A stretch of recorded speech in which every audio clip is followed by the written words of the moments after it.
that's just not accurate. What we have found in working with Power Pro Tools is instead giving them some value that they don't have, right? So this conversation is specifically for FSBOs, but we can apply it to expireds, canceled, FSBOs. And what that value is most FSBOs don't have a CMA. They don't really know what the value of their house is with all of their with all of the specifics of their property, right? Dwayne, in your experience, and hey, Charles, welcome. In your experience in dealing with FSBOs, has that been the case that they really don't have an accurate understanding of what their property is worth? Oh, 100%. Yeah, they all think that it's worth quite a bit more, honestly, than what it really is. Yeah. Yeah, absolutely.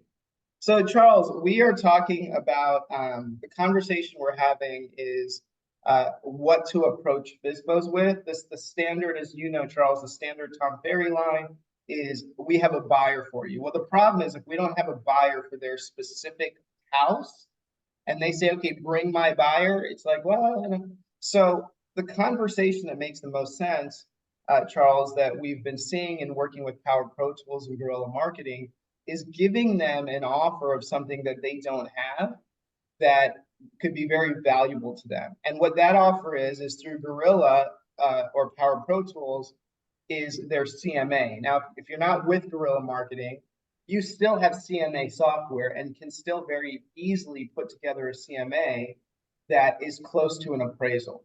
Is that a fair statement or no? Yes. Okay. Charles, would that be a fair statement for you or no?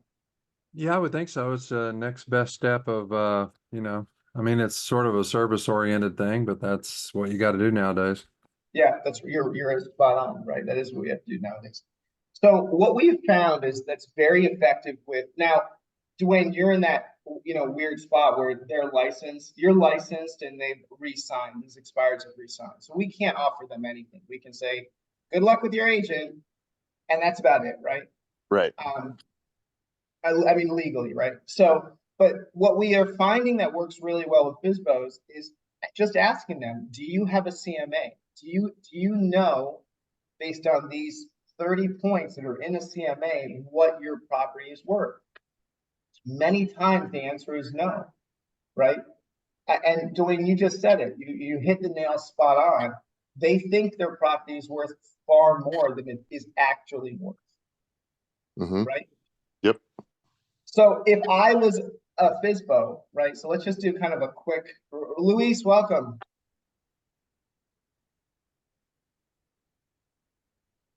Did I say your name right? Is it Luis or Lewis?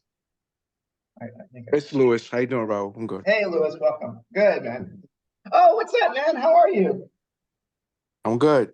Good to hear your voice. All right, so I'm going to ask you this question that I just asked Dwayne and Charles, and then we're going to kind of jump into a quick role play. And the purpose of this meeting, I know it says an hour. I'm going to give you guys all 30 minutes back. This will be a quick call. Next week, I'm gonna go through very specifically how do you use YouTube and YouTube's ad platform to get the most value without having to pay YouTube anything. So I don't know if you guys are interested in learning how to not have to pay YouTube, but still use their ad platform to market. So that's what we're going to talk about next week. That will be about 45 minutes to an hour because I'm going to show you technology. I'm going to have you all sign up for this technology. It's not going to cost you anything. I'm going to have you build an ad, and then I'm going to show you the YouTube ad platform. All right. But today, does that sound like something that y'all are interested in? Yes. Sure. Yeah. Definitely. Okay, great. Okay. Free ads is a good thing. What's that? Free ads is a good thing. Yeah, free ads is a great thing, especially on YouTube, right? Especially on YouTube. Now, most real estate professionals don't understand how to use YouTube. They're spending a lot of money on YouTube, and they're doing it really ineffectively. There's ways to do it very effectively, not spend a lot of money, and get free advertising. So that's what I'm going to show you guys how to do next week. And we'll actually run through creating an ad using AI. So you, Dwayne, or you, Charles, or you, Louise, you, Bob, You don't have to put your faces in the ad. You don't have to record any content. You can use AI. There's a really good AI that will create the whole ad for you in less than 30 seconds, which is what we want. All right. So, Luis, I'll ask you this, and then I'm going to do a quick role play with Dwayne, then we'll break it down and we'll wrap up. So the question, Luis, that I asked Dwayne and Charles is, in your experience, when you talk to for sale by owners, do they think their house is worth a lot more than it really is? Do they think it's worth a lot less than it really is? Or do they just not have any real idea of how much their property is worth? Most of the for sale by owners, they have a price in mind. It's usually more than probably what it's Than worth. what market value is. That's right. Yeah. Yeah, that's right. I think a lot of for sale by owners are stuck in 2 years ago, right? When interest rates were a point or less than a point and prices were on this constant every hour rise. Those are not the times we live in anymore. So, all right. So Dwayne, let's do a cold call with a FSBO. I'll be the FSBO. Or you can be the FSBO. I'll be the realtor. And my pitch is not going to be a buyer. It's not even going to be asking them if they work with a buyer's agent. It's going to be asking them about CMAs, and asking them about seller disclosures, and asking them if they have those things. I'm not going to try to sell them anything at all. I'm literally just working on building a relationship and seeing if I can come and see the property. That's all I'll be doing in this call. Okay. All right. So so let's call. So it's ringing. Okay. You pick up when you're ready. Okay. Hello, it's Dwayne. Hey, Dwayne, this is Rahul. I'm a local realtor. Before you hang up, I'm not trying to sell you anything. I'm just curious, why are you selling your home for sale by owner? It's just time to get something bigger. Just looking for a bigger home. Okay, well, that's great. That's awesome. And I'm in Denver. You're in Denver. Where do you want to go? I'm looking to move a little bit further down south into Parker. Oh, okay, great. But you want to stay in Colorado? Yes. All right, you don't want to go to California? No. No. Well, everyone from California seems to want to come here now. Yeah. Okay, great. So have you thought about working with a realtor? I'm sure you've gotten 700 calls today from realtors. Yeah, I've had a bad experience with realtors in the past, and I just really feel like they just overcharge and really not worth it. Yeah, no, I can understand that. I am a realtor. I've had bad experiences with realtors, so I can understand the sentiment. Well, let me ask you this, if you don't mind. Have you do you know what your house is worth? Do you have an idea of what your house is worth? Oh yeah. I looked it up on Zillow. I know exactly what it's worth. Okay, great. What did Zillow tell you it's worth? 700,000. That's awesome. And just out of curiosity, now, if you know this, I'd be really surprised. A lot of realtors don't know this. Do you know how many points Zillow looks at in your house to determine the value? I don't. Yeah, most people don't. It's not you. It's not. I mean, they look at 3. Zillow looks at 3 points to determine the value of your house. Do you know how many points an appraisal looks at to determine the value of your house? No, I'm guessing much more, but I don't know. It's about 72, right? So an appraisal looks at 72 points. Zillow looks at 3 points. The reason I ask, right, not to show that I know more about Zillow than you do. I don't, I work in this industry, but I have a CMA, a comparative market analysis that I give to for sale by owners that has most of the points that appraisers look at. And I would love to prepare that and give that to you. You don't have to list with me. You don't owe me anything. But if you're going to sell your house for sale by owner, then you should have the best data possible. Can I create that, meet you, and bring it to you? I mean, it just really seems like you're trying to list my house, honestly. I'm not trying to list your house. I'm really not. I've been in real estate for a long time. I get a lot of my business from referrals. What I've learned is if I keep putting good out, good will come back. It might not come from you, but it'll come from somewhere. Mm-hmm. Okay, I guess it can't hurt then. Okay, all right, cool. So do you mind if I come by tomorrow around, I don't know, what works for you tomorrow? Tomorrow at 2. Okay, great. I'll be there tomorrow at 2. Okay, so then tomorrow at 2, when I go, okay, Mhm. by the way, so we hang up, right? We hang up. Yeah. Have a great day. I'll see you tomorrow at 2, Dwayne. Okay. This is your address. I just confirm his address and I have your number and I'll text you before I go, right? And so that's done. When I go tomorrow at 2, I continue that conversation, right? Dwayne, I learned this, Charles, I mean, Charles, you and I had this conversation when we met originally, is people will do business with people they like. Even if his intention was not to list with me, because he said it wasn't, Mhm. your intention is to get some value, right? If I go with no intention to sell you, but to build a relationship, you're far more likely to list that home. Specifically with FSBOs. Does that make sense? Absolutely. Right. Charles, any comment? I like your commentary. You always give like very good commentary. Please give me some commentary. Yeah, I was in a listening mode here, but yeah, I think you're right. Lead with value, something that is free, and just try to create a relationship by proximity. Awesome. So what we have found is, now, why is this working more with FSBOs than it is with other types of folks? Well, FSBOs, especially with what's gone on with the lawsuits, and FSBOs are also humans who watch the news, right? And so they have in their mind's eye, the news has not helped our industry at all recently, that what Dwayne said is right. They overcharge, they pay, we're paying them too much, all these other things that aren't true, people have in their mind's eye. The way we subvert that is we will address it at some point, but first go build a relationship. And a CMA is a very good way to do it. And that line that I used when Dwayne said, I know my house is worth, I saw it on Zillow. Zillow uses 3 points. Zillow uses 3 points. That estimate they have of your home's value, it's 3 points. A appraisal is 72 points, and most CMAs cover about 50 to 60 points. So your CMA is much closer to the mark than Zillow is. So I would lead with that. Does that make sense? Bob, any questions about that? Does that make sense to you? Luis, does that make sense to you? Yeah, that makes sense. I really I thought when he started pushing back on, oh, you're just trying to get my fucking listing. I feel like I'd love to, or I need to think through a few more counters to seller objections there, because I could see that being like a, you know, a tough one to get past if they're, you know, a sticky FSBO who's just like, fuck real estate agents, fuck you.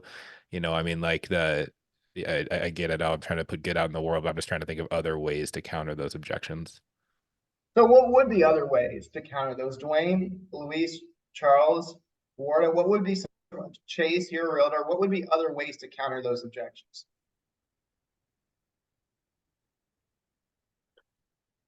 More information is better, in my opinion.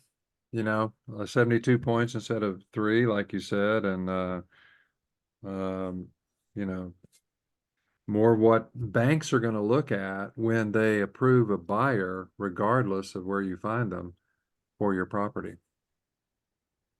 I think that's a really good angle, because then you can, if someone's coming to buy your house, but it's overvalued, even if they agree to it, the bank might not agree to it, and you're going to lose out on that money. Doesn't it make more sense to understand its true value so that you're going to have a smooth transaction? Yeah, I really like that, Charles and Chase. I really like that.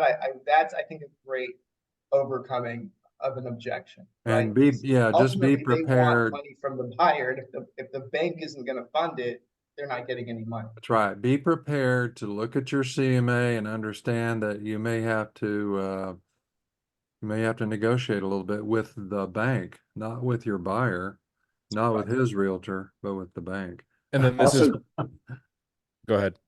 oh, I'm sorry. All I was going to say is also with that CMA, it gives, you know, the for sale by owner leverage in negotiations that they may or not have realized they had. And if they don't have the CMA, if the buyer's using an agent, they're going to have that information and they're going to present it and create a strong case for not paying what the FSBO is asking.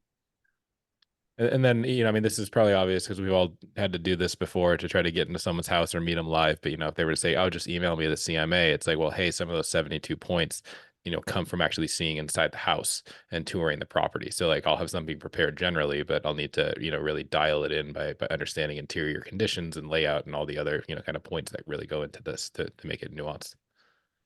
Right. And I think that right there, Bob, is a very important key. The world we live in today, people think everything can be done by a Zoom call, right? Well, you can list my house. You don't need to actually see it or touch it or smell it. That's not true. It's just not true in real estate. We have to see the property. We have to see what the inside of the property looks like.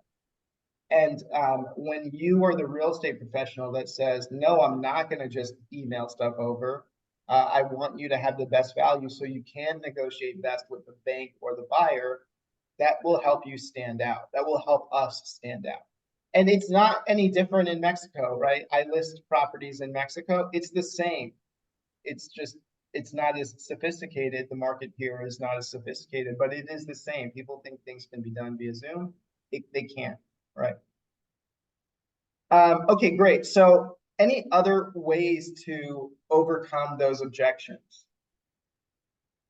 I mean, the biggest thing is you just got to get their guard down, right? Because they have a huge guard up as soon as they hear they're a real estate agent. So whatever you can do to let their guard down. And you did a good job diffusing that by just saying, look, I'm not trying to list your house. That's not the goal here. Yeah, that's right. Is there something else that's like self-serving that you could, but like just to say, hey, look, like this is actually in my best interest to give you this CMA, to really take people's guard down instead of just, hey, I'm altruistic, because some people are going to just call bullshit on that. Sure. And so I'm just trying to think, like, can you in some way turn it back into like, look, like the whole market right now, like there's been a lot of transaction volume decreased, or, something like that, because sellers don't have the right, because, anyway, I'm just trying to think through like a different angle. If you keep getting a no from a seller on that, to say, look, like this is in my best interest to give you the CMA regardless of me listing your property. Like I'm trying to right size market expectations here. without actually saying that, but I'm just trying to think of other ways. I think I think, Bob, that's really good. So you can try a variety of things. If someone says, well, I'm out, no, you're not altruistic, you're a real estate professional. I mean, I've heard that one before, right? You're not altruistic, you're in real estate. If you were altruistic, you'd be a doctor. That's probably the opposite, but anyways. But yes, I think that's a very good one. Is it's in my best interest that you have this CMA, because when I do have a buyer and they do want your property, you'll have reasonable expectations. Not your house. You think your house is worth 700,000. It's probably worth 600. Man, you won't say that part, right? But you'll have right-sized expectations. Or when you go and negotiate with the bank for the $700,000 that you think you expect from the house, and you're only getting 6, now your property is sitting on market longer that you can't sell, right? So, Bob, I like that angle of going in from maybe more logic. The other thing that I think I have found in doing this, so that we have all found in doing this, is where can we sell to their emotions, right? And Dwayne and Charles, you guys said it very well. They want that buyer to be able to buy the house, right? So if we can sell to that emotion of fear that, oh shit, if I have it priced incorrectly, the bank's not going to approve it, that could be enough to open the door to say, sure, come and do a CMA on my house. Mm-hmm. So Matt, we're talking about, just to give you a very quick recap, we're talking about the conversation to have with FSBOs, and not to go down the road of, I have a buyer, right? I have a buyer for your property, which is the Tom Ferry model of, I have a buyer for your property, but it's to go down the road of a CMA. And the reason that makes sense is most people look at Zillow and they think the Zillow estimate is what their house is worth. The problem with the Zillow estimate is it uses 2 or 3 points of data. I think it's 2 points. I need to look, but 2 or 3 points of data. A appraisal uses 72 points of data. An appraisal uses 72 points of data. And Matt, you're a client of Guerrilla Marketing. They also use 72 points of data. So you can use that CMA and say, this CMA is the same thing you're going to get an appraisal. It'll save you $1,500 to understand what your home is truly worth. That route makes more sense than saying I have a buyer. The other reason it makes a lot more sense is every other realtor who has cold called them has said, I have a buyer. And many don't, right? And many don't. So that's what we've covered so far. And we did a quick role play on that conversation. Yeah. Thanks for updating me. Sorry for getting on late. Sure. Yeah, no worries. And I'm actually going to give everybody half an hour back. So this was recorded and you can go back and watch the recording, but we'll hop here in a few minutes. Next week, I'm going to go through that. Next week will be the full hour. I'm going to talk about YouTube, how to use YouTube to get free advertising, how to create an ad using 100% AI, and how to take advantage of the algorithm in your area and pay next to nothing. So that's what's going to be covered next week, and that will be the full hour. Any other questions about what we covered? Any questions about the system? There's the members of our operations team are also here, so I can't answer questions about the system very well, but our operations team can, and they're all here to answer those questions. So before we jump into anything about the system, let's wrap this part of the conversation up. Any more questions about FSBOs and how to interact with FSBOs? Now, the only thing that I would say in addition to that is let the seller know that the banks don't believe anybody, and that you have to have more information is always better than less. And banks never use a Zillow estimate to approve a loan. Yeah, Charles, I like that. What Charles said is incredibly important. That's a very good reminder. So imagine if Dwayne was back to being the homeowner. We said that to Dwayne. Dwayne, do you know that banks don't even look at Zillow? They don't use the Zillow estimate at all. It means nothing to banks. They use appraisals. Appraisals cover 72 points. Our CMA is much closer to the mark on that. Would you rather have what the banks use or what Zillow uses? Now, nobody in their right mind is going to say, no, let's stick with Zillow. You Right? already look smarter. What's that? You already look smarter to me when you said that. Yeah, that's right. That's right.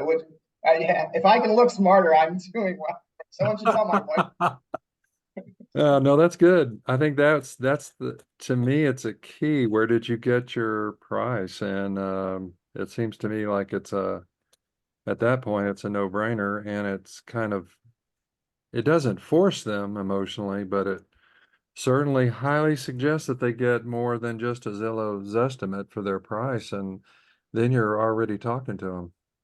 Yeah. Just so we're on the same page, because I know Dwayne had said that most of the FSBOs he's talking to have relisted or signed a new listing They agreement or weren't still FSBOs. Those were expired. Yeah, Got those it. are expired. Got it. Okay, excuse me. Just so we're on the same page though, if what's that ethical line? I was trying to read the NAR guidelines while we were here. I mean, if they say I'm already in contract with someone, do you just have to hang up the phone, or can you keep developing a relationship with them, in general? I think it's state by state. I think I don't know if that's a NAR guideline or if that's a state by state. I know NAR has a big like a section on that. I was just reading it, but anyway, I didn't know how if you can without trying to actively solicit their business still I think giving them a CMA would probably be under the trying to solicit their business. But anyway, I wanted to understand how much of a lukewarm lead you could kind of keep that as, try to nurture that relationship even if they are still in contract with another agent and be in compliance with ethics rules. I'll take a look on that, and if I'm on next week, I'll try to let everyone know what I find. Cool. Yeah, thank you. I have no idea. I think it really out of fear, whenever I heard that, it's almost like I hang up, thanks, see ya. So.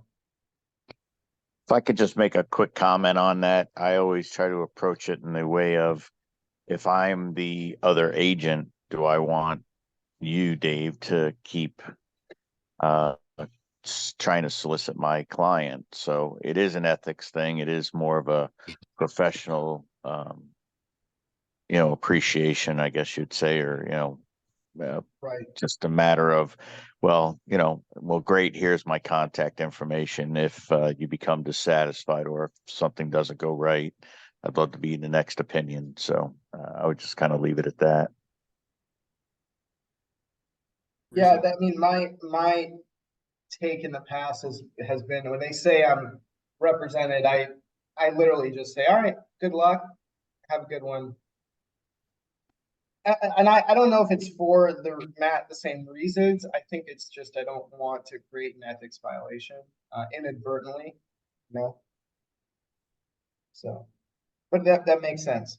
All right, so the FISBO conversation's wrapped. Next week, I already told you guys we're going to cover. If anyone has any technology questions between now and next week that are unrelated to our system, this is what I do. I know a lot about a lot of technologies for marketing. So Dwayne, if at some point during the next week you're like, hey, I heard ChatGPT can do this, right? For example, most people don't know this. Dwayne, Charles, Matt, have you ever gone to a seminar or a webinar and taken a lot of handwritten notes and then you were like, shit, what am I going to do with these? I can't read them. I don't know what to.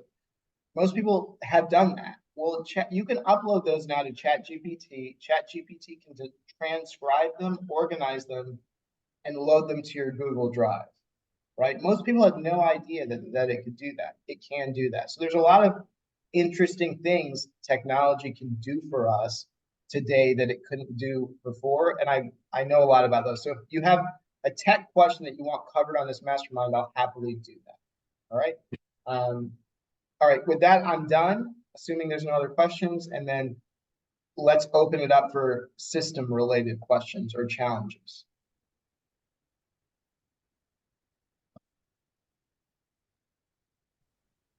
I'll go first if that's okay. Yeah, go for it. All right. First thing in regards to the system is, are we working on different messages for the different prospects, meaning the FISBO, the expired, and the pre-foreclosure? So we are. Did Matt? I remember that we answered all of the questions that you asked. Did we ever send those responses back to Matt? I got some responses, but they're, I'm going to be honest, I don't think they were as clear as I was hoping. Okay. So And again, on that, let me answer that. I'll let you go ahead. Yeah, so we are developing new cadences, new messaging. This was also Charles's question, or this was something Charles brought up. We are creating new messaging for all three of those. Part of the reason we went down this road of CMAs, you guys can see my cat hunting a fruit. Who knows what she's doing?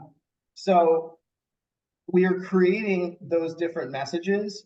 Part of the reason we went down this road of conversations around CMAs is because the messaging going out to FISBOs about I would buy or cash offer, they're not as effective. Now we're trying, Matt, this is important, I think, for all of you to know. We're A/B testing a bunch of different messages to see what in fact is the most effective. So we are running an A, B, C, D, E, F test right now as we speak to see what messaging is in fact the most effective in all of these markets or all of these categories. So that's the answer to your first question.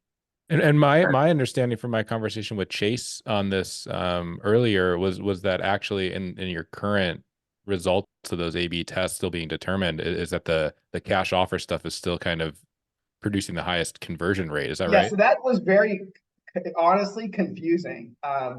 Is the cash offer messaging is still producing the highest results, higher than any of the lighter, softer messaging for FISBOs, cancels, and expireds. It's still producing, and it's by like 0.5, 0.7%. It's a noticeable difference.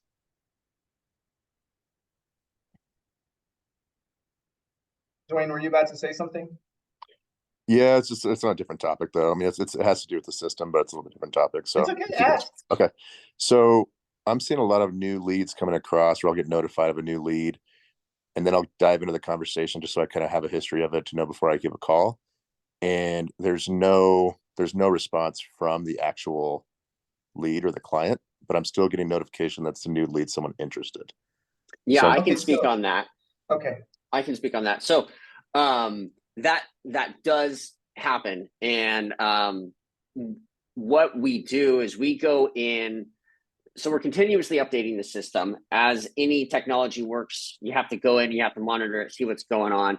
And the team meets every day and looks at all of the conversations that have come in, good, bad, and ugly, systems working, systems not. And we go in and we adjust the system, and we are fixing it all the time. So does every single technology we've ever used work 100% of the time? Unfortunately, it doesn't. So sometimes there are false positives, if you will. So we're going in and looking at that.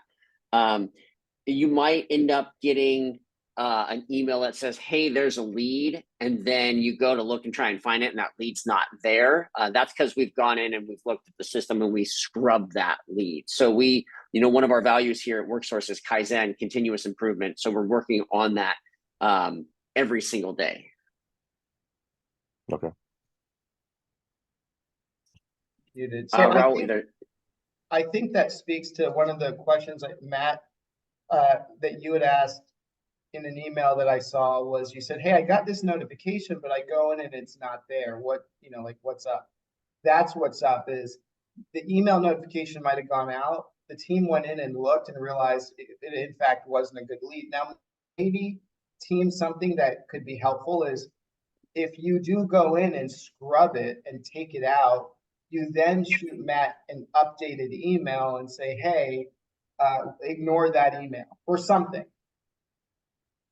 or a text. And Raul, to piggyback off that, so is it safe to say that if you get a notification that you have a lead and then you go into the conversation and there's nothing there, is it safe to say not to even call that person? And Yeah, that one I'll speak on again real quick. So two situations here, right? If you get a notification that Bob Smith at 123 Main Street is interested, and you click on the link and you go to the CRM and you look at your opportunities pipeline and you don't see it there, in that scenario, we've scrubbed the lead, and obviously you don't contact them. If you get the notification that Bob Smith at 123 Main Street is a positive lead, but you go to their profile or you click on the opportunity and you don't see that the seller has responded or the contact has responded, that in that scenario, if you wanted to call that person, you could, but that's just one of those, well, they haven't said anything. Should I reply to them? That's up to you. If you wanted to be proactive and reach out and call them at that point, you could, but that was just a false reading from the system where we go in and we're updating it and fixing it every day. Did that answer your question, Louis? Yeah. Because I had a couple like that yesterday, and I was just wondering whether I should call or not. So I said, I'll wait for the mastermind today. Yeah, and if you called everyone that you got like that, you would have more conversations, and the more conversations you have, the better opportunity you have for listings. What we're trying to do with the system is provide sellers who have raised their hand and said, I'm ready.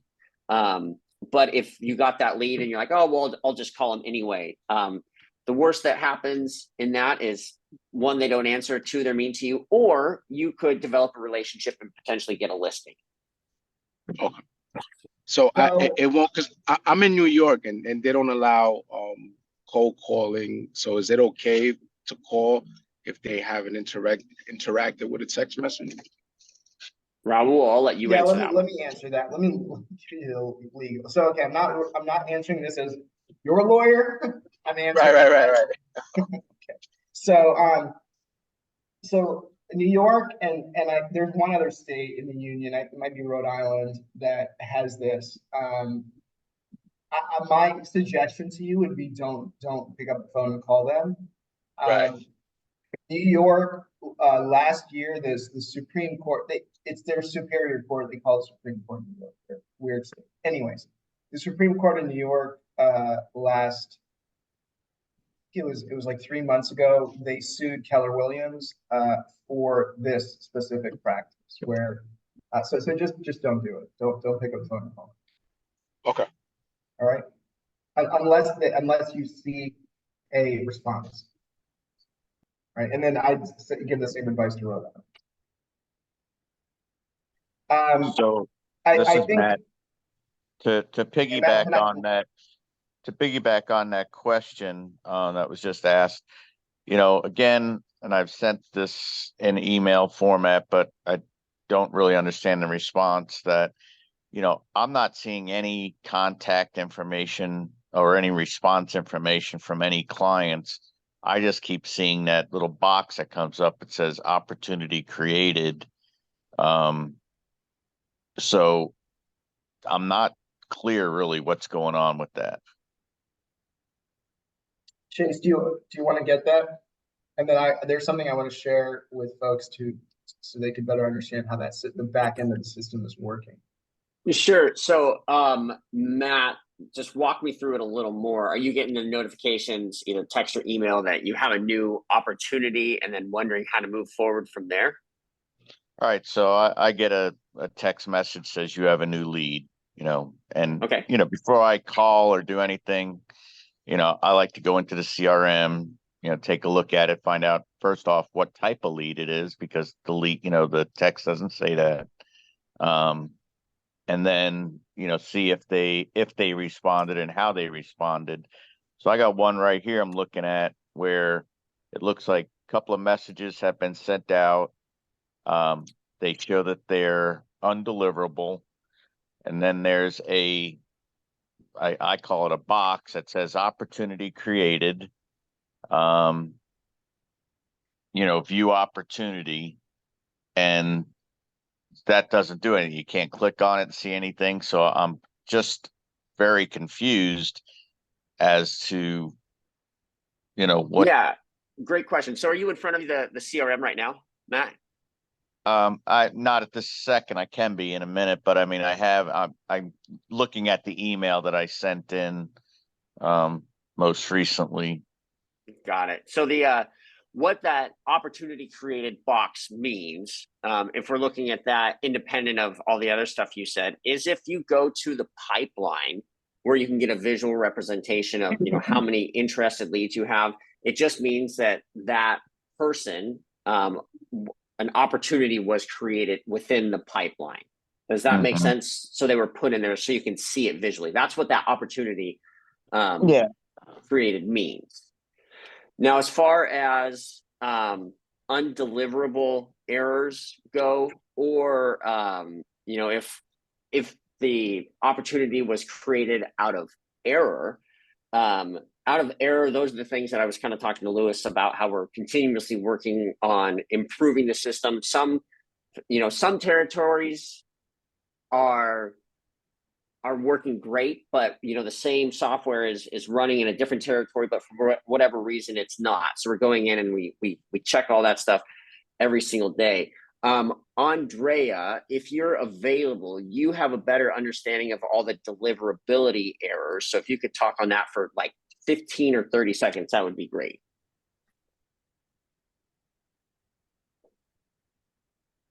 I called her out of the blue, so we'll see if she's available.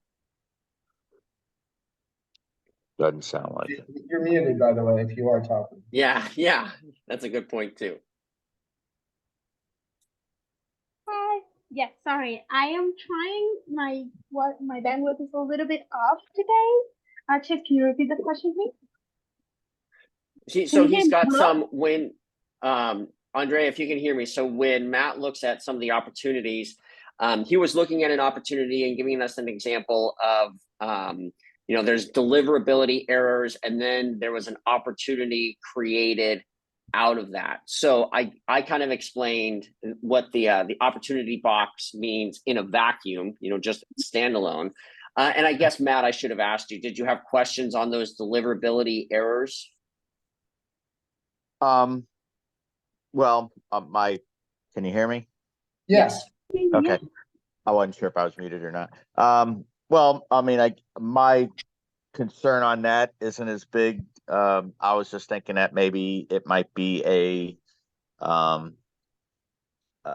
a landline and not a text, or a line that can get text. So I mean, that's those types of things are going to happen. So no, I really didn't have a question about that. It's just again, to piggyback, why is it saying that you have a lead that wants to speak to you when that's not actually true? And then number two, that box is all I'm seeing, and I don't see any conversation. So Okay, so I'm gonna clarify some things on that. So the first one is we have created a PDF with all the, so those errors are not, and I like the example that you use, Matt. So if it's a landline, if it's, for example, some carriers just refuse to deliver messages that are not within their own network. So they're just completely blocked out and they refuse to deliver them. That's another error that you can see. So we have created a list of those errors and we put it together in the PDF. And each of your account managers are going to send you that so you can identify what they are. And if you see them, you know why they're happening, right? So it's the code and the reason why it's happening. That's the first one. The second one, one of the reasons why we deleted the new lead opportunity tab was so it doesn't identify further and doesn't go on into creating interested leads after that initial opportunity has been created. So now that we're updating the system as well, so in the future you'd see less of those. And so if it's not an opportunity, and if it is an error, the system doesn't move them into the pipeline at all, right? So if they respond, you will see them there. So that's something we're working on. that's what I'm saying is not accurate.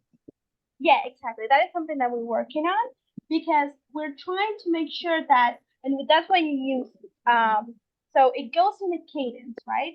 So it goes new lead, it goes interested lead, and so on and so forth. So now that we've removed that initial step, we're working on so that all of those that you saw and that you were kind of creating the opportunity that you were seeing it there, but it wasn't like you had the error and then you had the opportunity, so you don't see them anymore.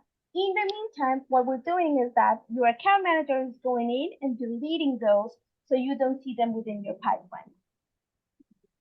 Does that make sense? Well, I guess I just don't really understand the reason to take out the original one, because it seems it's more confusing now. Because I just keep getting Matt, they haven't taken it leads. out yet. So what you're saying is the reason it's still confusing is that's going to be removed. The one that where it said new lead, but it really wasn't a new, that whole process is being removed. It hasn't been removed yet, but they're in the Right. process of fixing the problems in the back end that are causing this.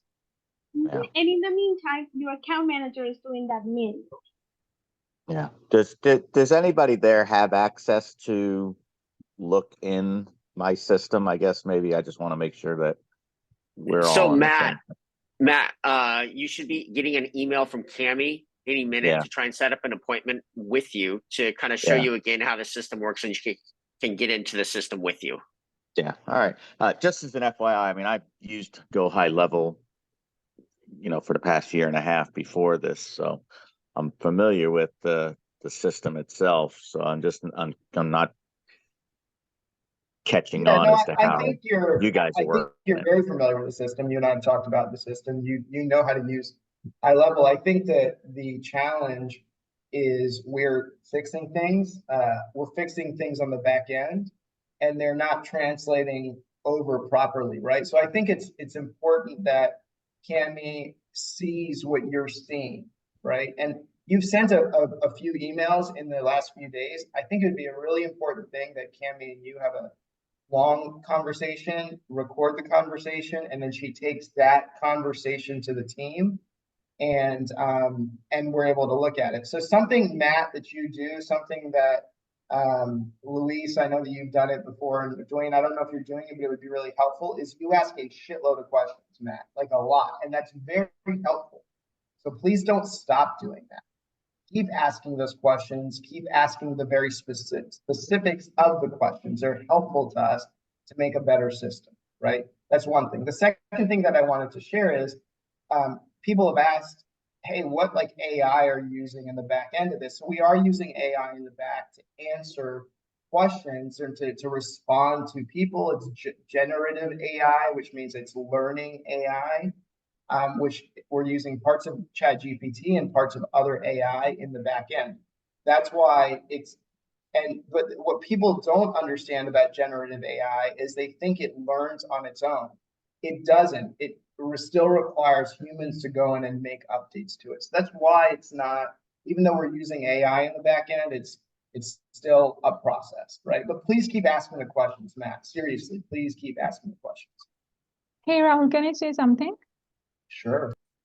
Yeah, so Matt, if I'm following you correctly, your concern is that there is a contact in your conversation that you have seen and you see that the message was not delivered. However, the box shows the contact as an opportunity created, and you cannot see what happened to that opportunity, or when you click the box, nothing happens. Is this what was your concern? No, I mean, that's part of it, but again,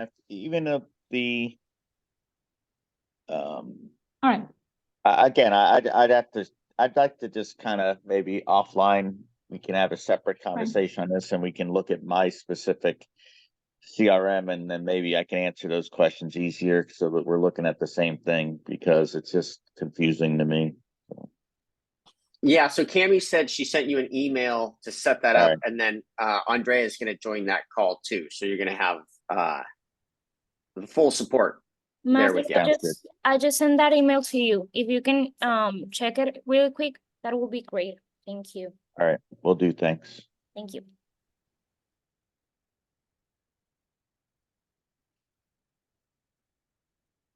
All right, so are there any other systems questions or questions? If not, I'm gonna hop. I'll make Chase the host, or Andre, I'll make somebody the host. Or we can end the meeting. Are there any other questions about the system? Matt, you're gonna be connecting with the team. Dwayne, do you have any systems questions? Or Luis, do you have any systems questions that you want to ask the team? Or do you want meetings with your account manager and a member of the team? Yeah, I think I had asked that same question that Matt did actually earlier. Was I'm just getting a bunch of leads that have had zero conversations or interactions from the seller, but I'm still getting notifications of it. So then I think you should probably meet as well with the team. Yeah. Who's your account manager? You know what? I don't even know. Okay. Can somebody, whoever Adam is his account manager, and I'll What's have that? Adam. Adam is his account manager, and I'll have Adam reach out. Okay, great, thank you. And so let's please do that with Dwayne. And then Luis, any questions? Do you want to have the same conversation with your account manager? We're more than happy to. No, I'm good, man. Thank you. Okay. Okay, great. Yeah, you have Warda. She's awesome. Warda's awesome. Okay, great. Well then, if there's nothing else, I'm gonna go ahead and end this call. All right, very good. All right, cool. All right, everybody, have a wonderful day. By the way, does this new time work for everybody? It's a little bit earlier.